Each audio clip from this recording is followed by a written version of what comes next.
प्रभु परमेश्वर का धन्यवाद हो कि आज की सुंदर सुबह प्रभु ने दी है। आज की सुबह में आप सभी का वेलकम, आपका स्वागत है और लिविंग क्रिश्चियन वुमेन फेलोशिप में भी आप सभी का स्वागत और वेलकम करता हूं। और आप बराबर हमें प्रार्थना में उठा रहे हैं, सपोर्ट कर रहे हैं। प्रभु आप सबको बहुत आशीष दे। हमारी यही दुआ है कि आप बराबर आगे बढ़ते जाएं और हमें प्रोत्साहित कर रहे हैं, इसके लिए परमेश्वर आपको आशीष दे। और धन्यवाद हो कि बहुत सारे भाई लोग प्रार्थना भी करा रहे हैं। प्रभु उन पर भी आशीष दे, उनकी सेवकाइयों पर आशीष दे, ताकि वो लोग और अधिक प्रभु में आगे बढ़ते जाएं, प्रभु की महिमा करें। आज के दिन की शुरुआत हम प्रभु के वचन के साथ कर रहे हैं, ताकि वचन और अधिक हमारे जीवन में कारगर सिद्ध हो सके और परमेश्वर के नाम को हम धन्य कह सकें। प्रियो, 17 अध्याय का 15 पद से मैं आपके सामने पढ़ूंगा और बहुत सारी बातों को हमने देखा है, लेकिन आज हम 15 पद से लेकर आगे पढ़ेंगे। फिर उसने मुझसे कहा, जो पानी तूने देखा जिस पर वेश्या बैठी है, वे तो लोग और भीड़ और जातियां और भाषाएं हैं। जो 10 सींग तूने देखे, वे और पशु उस वेश्या से बैर रखेंगे और उसे लाचार और नंगी कर देंगे और उसका मांस खा जाएंगे और उसे आग में जला देंगे, क्योंकि परमेश्वर उनके मन में यह डालेगा कि वे उनकी मनसा पूरी करें। और जब तक परमेश्वर के वचन पूरे ना हो लें, तब तक एक मन होकर अपना अपना राज्य पशु को दे दे। वह स्त्री जिसे तूने देखा, वह बड़ा नगर है जो पृथ्वी के राजाओं पर राज्य करता है। परमेश्वर अपने इस वचन के पढ़े और सुने जाने पर आशीष दे। आमीन। दुआ करेंगे। प्रियो, जीवन की अच्छी आशीषों के देने वाले प्रभु, हम आपके चरणों में झुके हैं। आप संसार में रहते हुए हमें उत्तम से उत्तम चीजों से लबरेज करते हैं। प्रभु जी, हम आपको धन्यवाद देते हैं, हम आपकी स्तुति करते हैं, हम आपकी प्रशंसा करते हैं, हम आपके नाम को सराहते हैं प्रभु जी, क्योंकि आप आदर, महिमा और स्तुति के योग्य परमेश्वर हैं। अद्भुत युक्ति करने वाले प्राकरण परमेश्वर, हम आपकी तारीफ करते हैं। हमारी प्रार्थना, हमारी विनती प्रभु, आपका दया का हाथ हम सब पर बना रहे, आपकी करुणा हम पर बनी रहे, आपकी सुरक्षा हम पर बनी रहे, ताकि परमेश्वर हम आपके नाम में आगे बढ़ते जाएं और जो आपकी योजना है प्रभु उसको अपने जीवन में पूरा कर सके। हम बड़े आदर के साथ, दीनता, नम्रता के साथ प्रभु जी हमारे प्रदेश राजस्थान को आपके हाथों में सौंपते हैं। इस प्रदेश पर आपके अनुग्रह की दृष्टि चाहते हैं, आपकी सामर्थ्य, आपकी शक्ति चाहते हैं, ताकि प्रदेश निरंतर आगे बढ़ता चला जाए। यहाँ के मुख्यमंत्री अशोक गहलोत जी को और उनके पूरे मंत्रिमंडल को आपके हाथों में सौंपते हैं। उन प्रशासनिक अधिकारियों को आपके हाथों में सौंपते हैं जिनके द्वारा प्रदेश चलाया जा रहा है। प्रभु जी, आप उनको भी बुद्धि ज्ञान से परिपूर्ण कर, पुलिस प्रशासन को आपके हाथों में सौंपते हैं। प्रभु जी, आप उनको भी अपनी सुरक्षा का एहसास दे, जो जिम्मेवारी आपने दी उसको उठाने की सामर्थ्य शक्ति प्रदान करे। मेडिकल के पूरे क्षेत्र में मेडिकल के सारे डॉक्टर्स को हम आपके हाथों में सौंपते हैं, नर्सिस को आपके हाथों में सौंपते हैं। जो लोग प्रभु जी वहाँ पर सेवा कर रहे हैं, काम कर रहे हैं, उन सबको भी हम आपके हाथों में सौंपते हैं। प्रभु जी, हमारे पूरे देश पर आपके अनुग्रह की दृष्टि चाहते हैं। इस देश को आगे बढ़ाएं, इस देश में अमन और चैन दे प्रभु जी। यहाँ के प्रधानमंत्री के लिए हम धन्यवाद देते हैं, हमारे राष्ट्रपति के लिए धन्यवाद देते हैं। प्रभु जी, हम प्रार्थना करते हैं उनको भी बुद्धि और ज्ञान से परिपूर्ण कर, ताकि इस देश का संचालन आपकी महिमा के लिए कर सके। हम बड़े आदर के साथ हम सभी को प्रभु जी आपके हाथों में सौंपते हुए और इस डिवोशन को आपके हाथों में सौंपते हुए इस विनती को अपने प्रभु अपने धार करता यीशु मसीह के नाम से मांगते हैं। आमीन।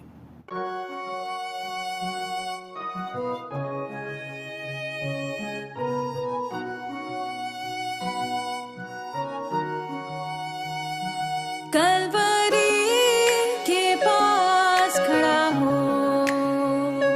खून की धारा देखता जा, तेरे पापों का यही दाम दिया है मसीह यीशु ने।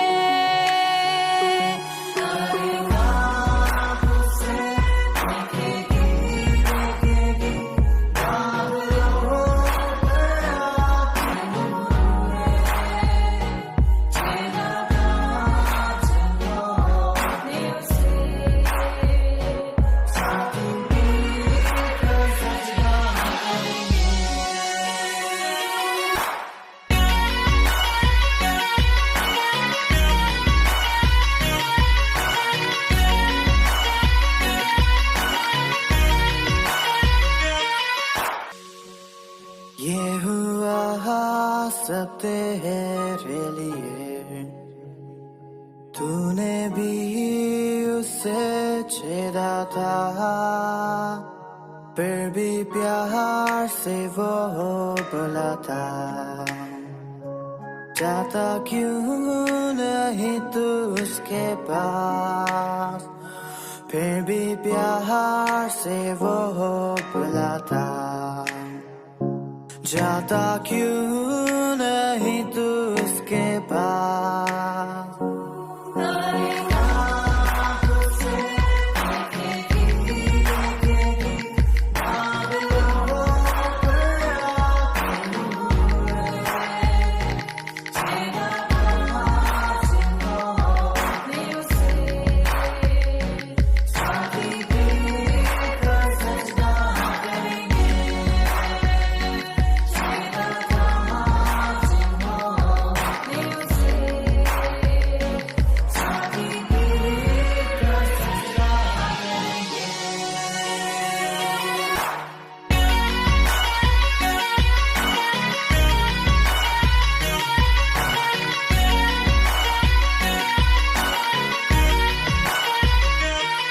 जल्दी वक्त गुजरता जाता है, रात अंधेरी आती है।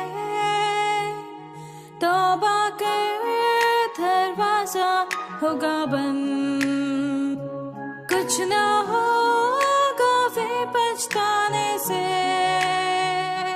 तौबा कर दरवाजा होगा बंद, कुछ ना होगा फिर पछताने से।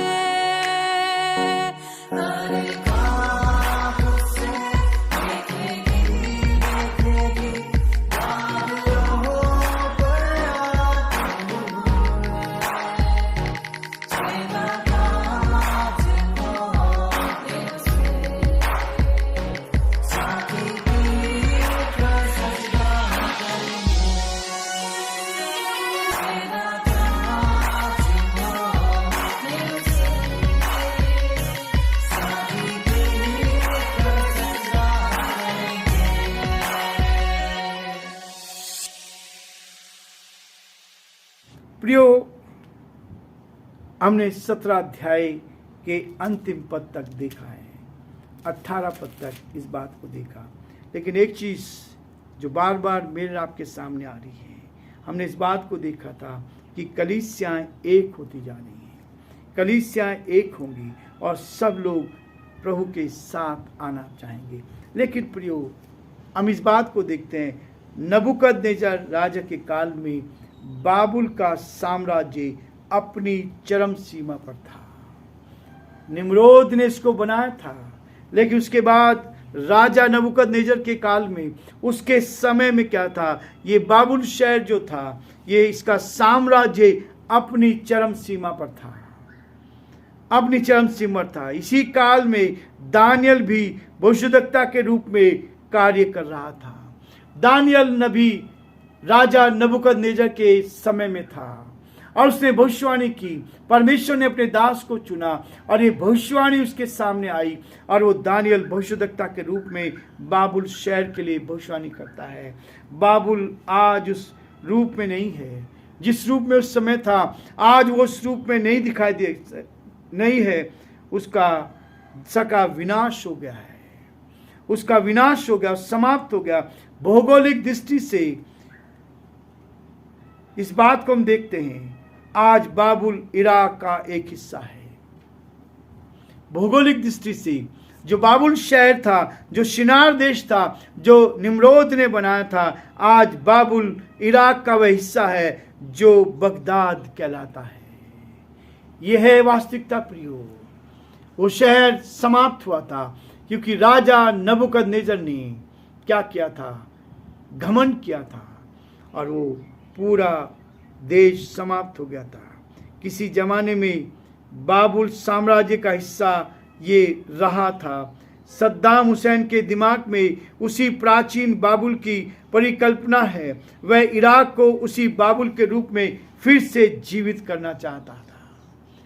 वो उसके दिमाग में था कि जैसे बाबुल का राज्य था, और उसी रूप में उसको करना चाह रहा था। उसे वही महिमा के रूप में फिर से देखना चाह रहा था। जो प्रसिद्धि उस जमाने में राजा नबूकदनेस्सर को थी, वही प्रसिद्धि सद्दाम भी प्राप्त करना चाह रहा था, लेकिन वो इस दुनिया को छोड़कर चले गए। वो संसार में अब नहीं है। लेकिन प्रियो, जब आप इस बात को देखते हैं, परमेश्वर हमें आगे ले जाना चाहता है। परमेश्वर अपनी महिमा को प्रकट करता है। आगे जब हम 18 अध्याय पढ़ेंगे तो उसमें बताया गया है वह बाबुल राजनीतिक, आर्थिक तथा धार्मिक दृष्टि से भी फिर संपन्नता प्राप्त करेगा। ये बाबुल फिर से संपन्नता प्राप्त करेगा और परंतु उसका विनाश हो जाएगा। 18 अध्याय के पहले 3 पदों में इसका वर्णन है। दूसरे शब्दों में भ्रष्ट धार्मिकता, धार्मिक व्यवस्था जो होती है समाप्त होगी और इससे पहले कि प्रभु यीशु मसीह का राज्य स्थापित हो। आज सारे देशों का इतिहास इस बात का साक्षी है कि सब देश आर्थिक दृष्टि से दबते जा रहे हैं। सारे देशों में मंदियां होती जा रही है। सारे देश जो है आर्थिक रूप से दबते जा रहे हैं और ये कठिन परिस्थिति बराबर उत्पन्न होती चली जा रही है। प्रियो, परमेश्वर का वचन इसी बात को स्पष्ट कहता है। इस बात को हम देख सकते हैं। राजनीतिक जो है वो पतन होता जा रहा है। शांति किसी देश में नहीं है। किसी जमाने में रशिया अमेरिका से टक्कर ले रहा था, आज रशिया के लोग रोटी के लिए तरस रहे हैं। बहुत सारी स्थिति थी, पिछले दिनों बहुत सारी तकलीफ थी, लेकिन आज रशिया फिर से पावरफुल होकर उठा है। यह सच्चाई है। यही हालत और देशों की होती जा रही है। दुनिया में सबसे ज्यादा कर्जदार यदि कोई देश है तो वो अमेरिका है। कर्ज ले रखा है तो अमेरिका ने ले रखा है। आज अमेरिका के संपन्नता की छवि आम आदमी के दिमाग में है। परंतु प्रियो, कर्जदार यदि कोई है, अमेरिका में इस बात को देखते हैं, लोग आर्थिक कर्ज में दबा चला जा रहा है और बहुत सारे देश आर्थिक दबाव में दबे चले जा रहे हैं। ये सारी बातें हमारी आंखों के सामने हो रही हैं, जो हमें बताती है हमें प्रभु के चरणों में रहना है, सच्चाई से जीवन बिताना है, उसका कार्य करना है, किसी प्रकार का समझौता नहीं करना है। और यह अंतिम दिन है प्रियो। अभी जिन दिनों में हम चल रहे हैं, ये अंतिम दिन चल रहे हैं। किसी प्रकार का समझौता नहीं करना है। यह अंतिम समय है। हमें स्थिर रहना है ताकि प्रभु की आशीष को कि हम भागीदार बन सकें। प्रियो, आज का समय इस बात के लिए है। लोग संसार के साथ समझौता कर रहे हैं। लोग संसार में समझौते का जीवन जी रहे हैं।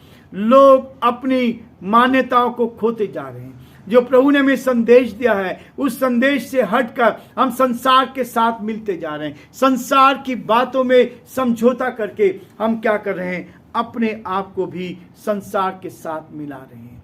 परमेश्वर का वचन कहता है, संसार से मित्रता करना परमेश्वर से बैर करना है। संसार से समझौता करना परमेश्वर के विरोध में काम करना है। यदि प्रियो हम परमेश्वर के वचन को लेते हैं, यदि परमेश्वर का वचन हमारे जीवन में काम कर रहा है, यदि परमेश्वर के वचन को हम जान रहे हैं, तो वो चाहता है कि आज हम सच्चाई का जीवन जिए, हम प्रभु के साथ जीवन जिए। और जब आप प्रभु के साथ जीवन जिएंगे तो परमेश्वर आपको आगे बढ़ाएगा ताकि आप परमेश्वर की महिमा कर पाओ।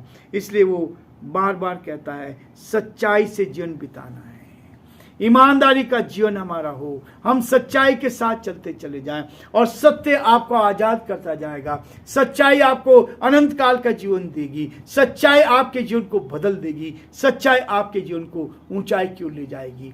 प्रियो, परमेश्वर का वचन इसी बात को कहता है, तुम सत्य को जानो, सत्य तुम्हें आजाद करेगा। किस बात से? पाप की गुलामी से। और सत्य कौन है? यीशु मसीह ने कहा, मार्ग, सत्य और जीवन मैं ही हूं, बिना मेरे द्वारा कोई स्वर्ग में पहुंच नहीं सकता, क्योंकि उसी ने इस पृथ्वी पर आकर मेरे और आपके लिए उस क्रूस के ऊपर बलिदान किया।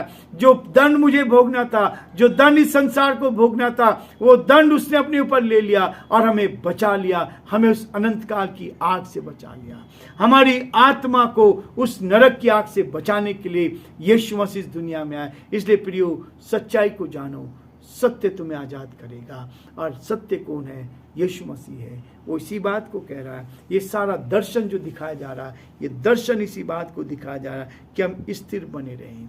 इन अंतिम दिनों में प्रभु चाहता है कि हम स्थिर बने रहें, ताकि प्रभु की आशीष को के भागीदार हम बन सकें, उस आशीष को अपने जीवन में ले सकें और इन आशीषों को दूसरों को बांटते जाएं, दूसरों के लिए प्रार्थना करते जाएं, अपने से दूसरों को अच्छा समझते जाएं, और तभी आप परमेश्वर की महिमा कर पाएंगे। प्रभु आप सबको बहुत आशीष दे और प्रभु का हाथ आप सब पर बना।